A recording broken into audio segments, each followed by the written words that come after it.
하나님 나라에 속한 사람입니다. 하나님 나라에 속한 사람. 하나님 나라에 속하였다라고 하는 것은 무엇을 의미하는 것일까요? 하나님 나라에 속하였다는 것은 내가 하나님 나라의 원리대로 살아간다라고 하는 것을 의미합니다. 우리가 로마에 가면 로마의 법을 따라야 한다고 말하죠.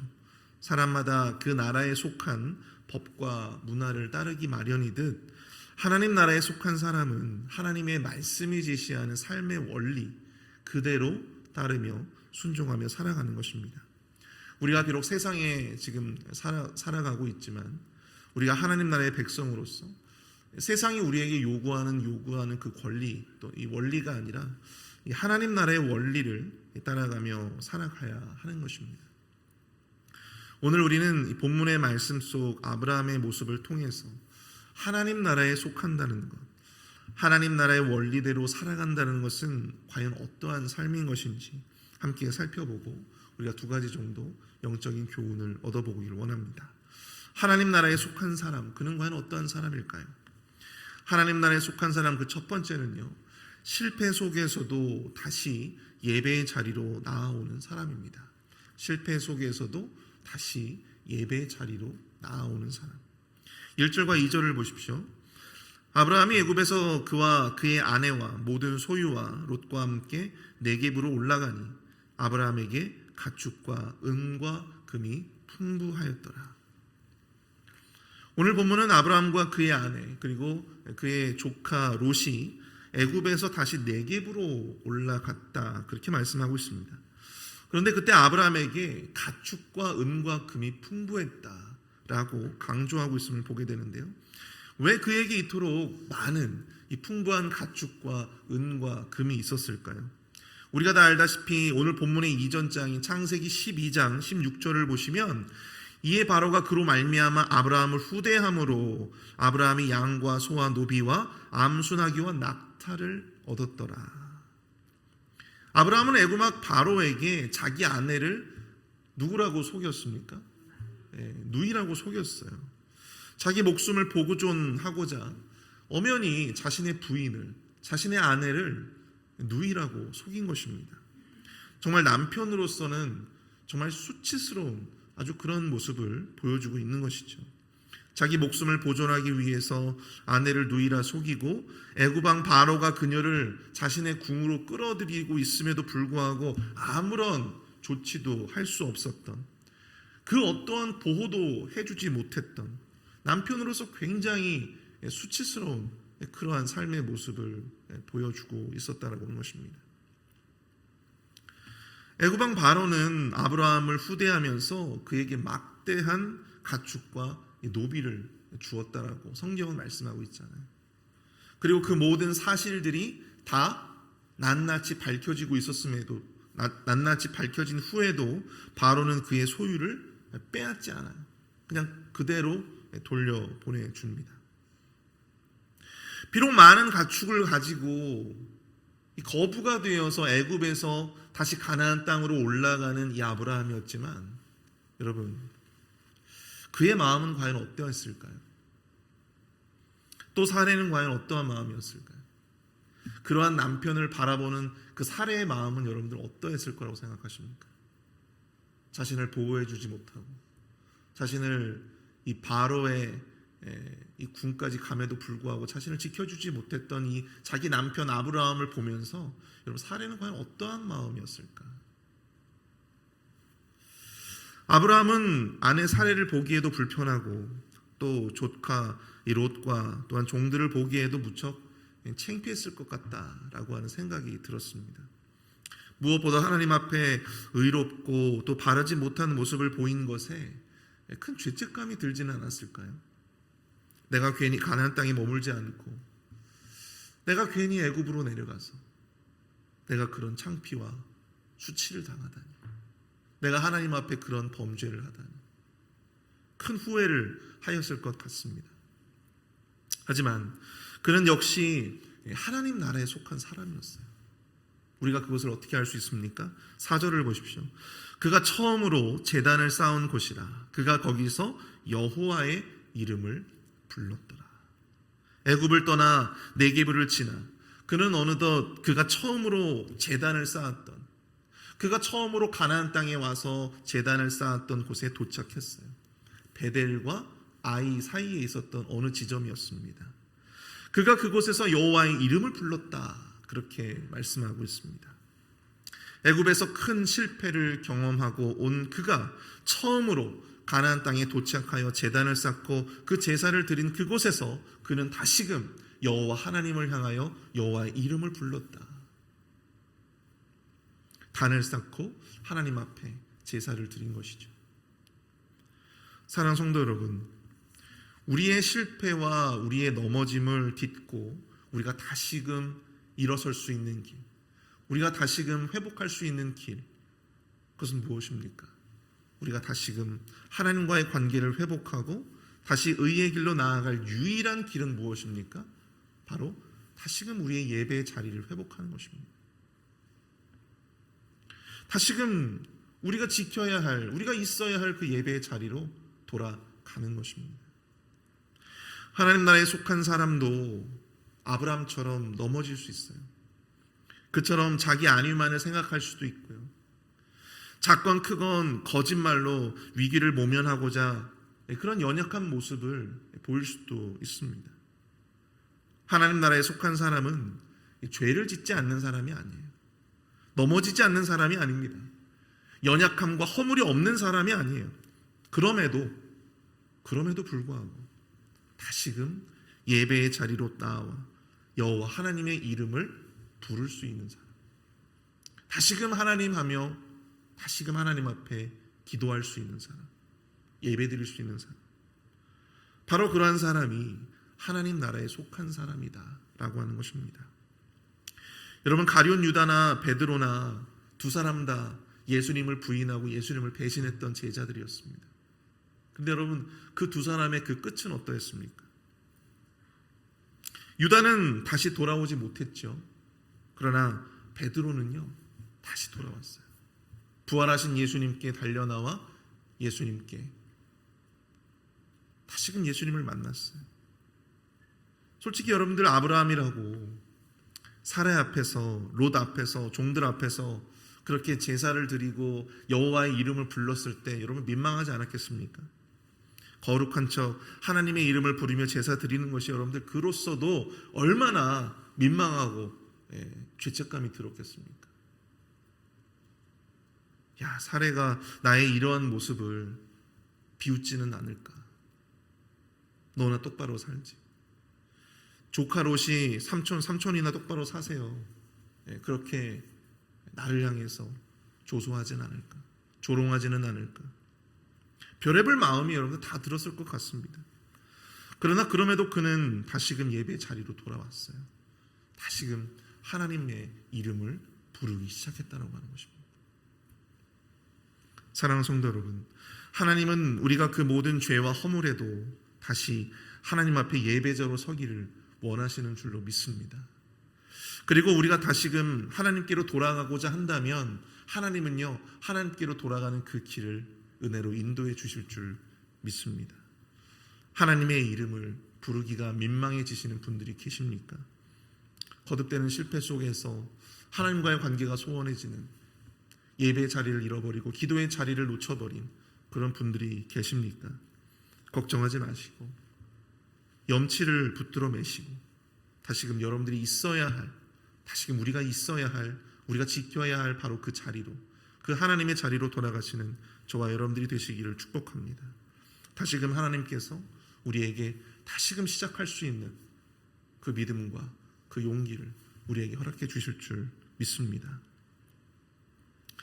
하나님 나라에 속한 사람 두 번째는요, 하나님의 나라에 속한 사람은 땅이 아닌 약속을 바라보는 사람이다 라고 하는 것입니다. 땅이 아닌 약속을 바라보는 사람. 5절부터 7절까지 말씀을 보십시오. 아브라함의 일행 롯도 양과 소와 장막이 있으므로 그 땅이 그들이 동거하기에 넉넉하지 못하였으니 이는 그들의 소유가 많아서 동거할 수 없었습니다. 그러므로 아브라함의 가축의 목자와 롯의 가축의 목자가 서로 다투고 또 가나안 사람과 브리스 사람도 그 땅에 거주하였는지라. 아브라함과 롯이 애굽에서 돌아온 후부터 이 5절 사이에는 시간적인 간극이 존재합니다. 시간이 많이 흘렀어요. 그런데 아브라함 못지않게 이 롯이 가진 가축도 그 재산도 늘어가기 시작했습니다. 아무래도 이제 함께 그 모든 가축들을 함께 이제 먹이려다 보니 그들이 머물고 있는 그 지역이, 그 지경이 굉장히 좁았던 것 같아요. 그래서 아브라함의 목자와 롯의 목자가 서로 다투는 일들이 생겼습니다. 이때 아브라함의 반응은 과연 어떠했을까요? 우리 8절과 9절을 보십시오. 아브라함이 롯에게 이르되 우리는 한 친족이라 나나 너나 내 목자나 내 목자나 서로 다투게 하지 말자. 내 앞에 온 땅이 있지 아니하냐. 나를 떠나가라. 내가 좌하면 내가 우하고 내가 우하면 나는 좌하리라. 여러분, 이 아브라함이 땅을 선택할 수 있는 그 선택권을 자신의 조카 롯에게 주었어요. 양보합니다. 여러분, 부인 사레에게 그가 과연 상의를 했을까요? 아마도 이 본문에 나타나는 바에 의하면 상의를 안 한 것 같습니다. 사라의 마음은 또 이 마음이 아니었겠죠. 당시 사회적인 기준에서 이 연장자가 선택권을 먼저 가지는 것은요, 그것은 여러분들 당연한 일이었습니다. 오늘날도 마찬가지잖아요. 그런데 아브라함은 오히려 이 조카 롯에게 그 선택권을 양보합니다. 사랑하는 성도 여러분, 이 사람의 나라에 속한 사람은요, 자신의 이 몫을 먼저 챙기는 법입니다. 그리고 그렇게 하기 위해서 눈에 불을 켜며 그렇게 싸우죠. 그것이 바로 사람의 나라에 속한 사람들의 모습이에요. 하지만 내가 하나라도 더 가지려고 하고 내가 하나라도 더 먼저 가지려고 아등바등하는 그러한 사람들의 모습. 그런 아브라함의 모습을 보십시오. 사랑하는 조카 롯과의 관계를 지키기 위해서, 더 나은 어떤 삶의 가치, 신앙의 가치를 지키기 위해서 내가 마땅히 누릴 수 있는 그 권리와 내가 마땅히 누릴 수 있는 그 선택권을 내가 양보하는 그 아브라함의 모습을 여러분들 보실 수 있기를 바랍니다. 바로 이것이 하나님 나라에 속한 사람의 모습이다라고 하는 것이죠. 그렇다면 그가 그러한 결단을 내릴 수 있었던 이유는 과연 무엇이었을까요? 아브라함을 부르신 하나님, 아브라함의 진짜 지경이 되시는 여호와 하나님이 그와 함께 계셨기 때문이다라고 하는 것입니다. 우리 14절부터 17절까지의 말씀을 보겠습니다. 롯이 아브라함을 떠난 후에 여호와께서 아브라함에게 이르시되 너는 눈을 들어 너 있는 곳에서 북쪽과 남쪽 그리고 동쪽과 서쪽을 바라보라. 보이는 땅을 내가 너와 네 자손에게 주리니 영원히 이르리라. 내가 내 자손이 땅의 티끌 같게 하리니 사람이 땅의 티끌을 능히 셀 수 있을진데 내 자손도 세리라. 너는 일어나 그 땅을 종과 횡으로 두루 다녀보라. 내가 그것을 내게 주리라. 아멘. 물이 넉넉해서 가축을 치기에 너무나도 좋았던, 너무나도 유리했던 땅, 바로 이 요단 지역. 이 동쪽으로 조카 롯을 먼저 떠나 보낸 후 이 아브라함은 가나안 지역에 그대로 머물게 됩니다. 그런데 이때 이 아브라함에게 하나님께서 찾아오셔서 이 아브라함을 마치 위로하듯이 아브라함을 위해서 하나님이 준비하신 선물 보따리들을 막 풀어놓으셨어요. 눈에 보이는 모든 땅을 내게 줄 것이다. 그리고 땅의 티끌처럼 수많은 자손들을 내게 줄 것이다. 그리고 18절을 보십시오. 이 아브라함이 장막을 옮겨 헤브론에 있는 마므레 상수리 수풀에 이르러 거기 거주하며 거기서 여호와를 위하여 제단을 쌓았더라.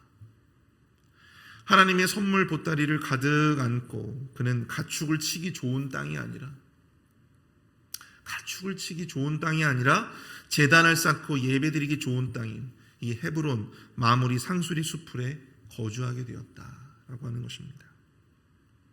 사랑하는 성도 여러분, 삶을 살아가는 선택의 원리에 있어서 롯과 아브라함의 차이가 무엇이었을까요?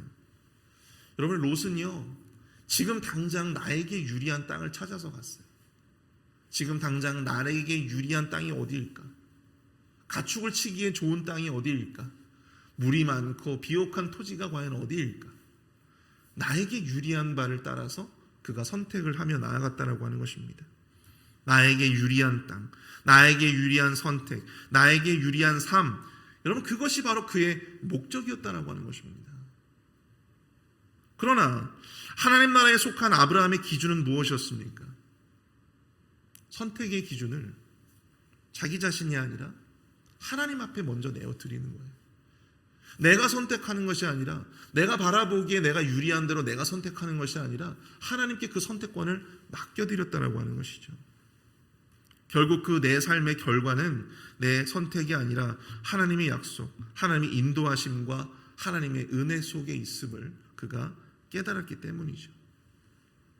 롯은 자신에게 유리한 땅을 찾았지만 아브라함은 하나님의 약속을 바라보며 예배를 위한 땅을 찾았습니다. 그 두 사람의 결국은 어떠했는지 우리 모두가 너무나도 잘 알고 있잖아요. 오늘 새벽 말씀을 묵상하면서 저의 지난 한 해의 삶을 돌아보면 저 또한 아브라함이 아니라 이 롯의 선택을 하면서 살아왔던 것 같습니다. 지금 당장 나에게 유리한 자리가 과연 어디일까? 나에게 유리한 지역이 어디일까? 나에게 유리한 교회가 어디일까? 근데 시간이 지나고 여러분들 보니까요, 남는 것은 아무것도 없어요. 남은 것이 아무것도 없어요. 지금에 와서 그런 생각들을 해보게 되었습니다. 나를 위한 선택의 삶이 아니라 그 선택권을 하나님 앞에 맡겨드리며 내가 여태껏 사역하고 살아왔다면, 유리한 땅과 자리가 아니라 하나님의 약속을 바라보며 살아왔다면 나는 과연 어떠한 모습으로 서 있을까? 나는 과연 어떠한 모습으로 살아갈 수 있었을까? 사랑하는 성도 여러분, 하지만 아직 늦지 않았다라고 하는 사실입니다. 제가 가진 이 후회처럼 이 말씀을 묵상하면서 여러분 후회가 되시는 분들도 분명히 있을 것입니다. 내가 왜 나에게 유리한 그 선택을 하면서 그렇게 바로 이 눈앞에 보이는 것에 아둥바둥하면서 그렇게 살아왔을까? 그런 후회를 하시는 분들이 있다면 여러분 아직 늦지 않았음을 오늘 말씀은 우리에게 이야기해주고 있는 것입니다. 우리에게는 아직도 하나님의 약속을 바라보며 살아갈 수 있는 수많은 날들이 있습니다. 금방 없어져 버릴 세상의 유익과 유리한 자리와 그 땅을 찾아 헤매지 마시고 하나님과의 약속을 바라보며 오늘도 내가 누릴 수 있는 나의 선택권을 하나님 앞에 내어 맡길 수 있는 저와 여러분들이 되실 수 있기를 축복합니다. 그리고 그 하나님께서 열어가시는 그 축복의 길을 온전히 누리며 살아가시는 저와 여러분들이 되실 수 있기를 축복합니다. 우리 이 시간 함께 오늘 말씀을 생각하면서 함께 우리 기도하며 나아가도록 하겠습니다. 하나님 나라의 백성으로서 사람의 나라가 아닌 하나님 나라의 원리를 따르며 살게 하여 주옵소서. 때로는 실패하더라도 마지막에는 예배의 자리로 나올 수 있도록 인도하여 주시고 나에게 유리한 땅을 바라보며 그 땅을 선택하는 삶이 아니라 하나님께 나의 선택권을 맡기며 온전히 하나님의 약속만을 바라보며 나아가는 자가 되게 하여 주시옵소서. 함께 기도하겠습니다.